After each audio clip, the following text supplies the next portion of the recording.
To jump back to your earlier point about writing being an answer to correct gross inequities or to remedy problems or social ills, let's look at your work. We have probably the two most prominent examples would be House of Meetings and Time's Arrow to reckon with a serious, in both cases, a genocide. And I'm wondering, though, if that's really what the novel should do, or whether that can really have the same kind of response that, say, Shostakovich's symphonies did. I mean, the novel is now so marginalized in comparison to other forms, the movie, television, the video game, and so forth, that I'm wondering if you really can in fact have that, when of course we are now living with the patent place of our time, 50 Shades of Grey, right? Well, I mean, I don't think any novel has ever rectified anything. A novel really asserts nothing. It used to be said that satire was militant irony.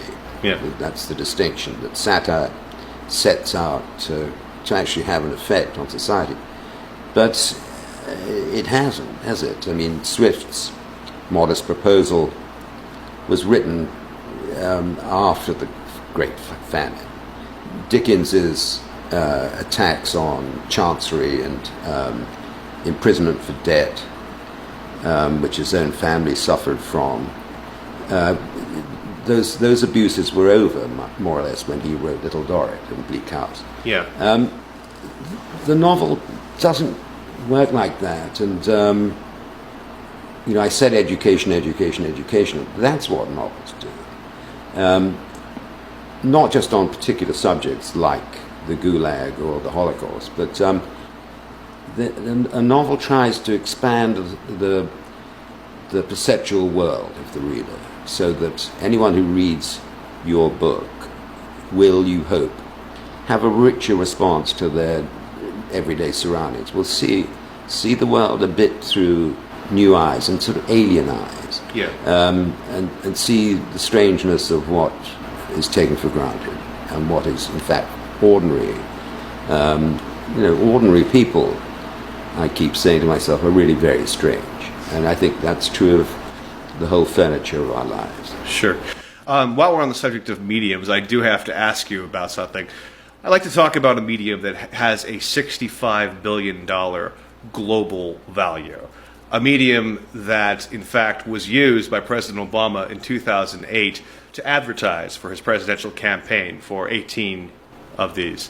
A medium that your friend Salman Rushdie has claimed in an interview to be something of an Angry Birds master. That medium, of course, is, the video game. I do know, and I have to ask you this, that you wrote a book about Space Invaders, and I'm wondering, I did notice you have your pinball machine still. Why are you reluctant to own up to this Space Invaders volume? I've been really curious. I mean, it's hard to find. You don't want to talk about it, but I'm telling you that in this age, when video games are so omnipresent and arguably outsized the movie, why would you be loath to talk about it? I'm not the slightest bit loath to talk about it. I'm no longer interested in it. Yeah. But there it is on my by the same author page. I haven't disowned it. Yeah. But you haven't exactly welcomed it back into print. It hasn't come up. I think in Italy they're going to redo it. But that generation of games, that's gone. I mean, not on the phones. Not on the... No, yeah, you could play Space Invaders on a phone. Can you? Yeah, you can play Pac-Man on a phone. I mean, it's in fact, the interesting thing about some of these games is that they're so universal, the technology in a compact form, you could actually use them for. But what's also impressive is that, as I said, Obama actually advertised in-game for 18 games in 2008 to reach voters. That's how significant this is, and that's why I'm curious why you have been, at least from what I've seen, reticent to kind of grapple with the fact that video games are a massive part of our culture. It's because I've been left behind by all that. It's all I can do to get a picture on our digital TV. I have to shout for one of my children to come and help me. Yeah. I'm sort of all thumbs with all that now, and no longer interested in those sort of slightly onanistic, solitary pursuits. But I'm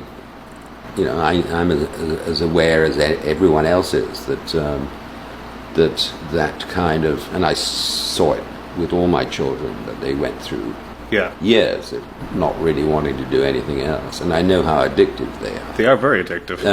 I had to uninstall some myself. That's how bad they are. I have to read.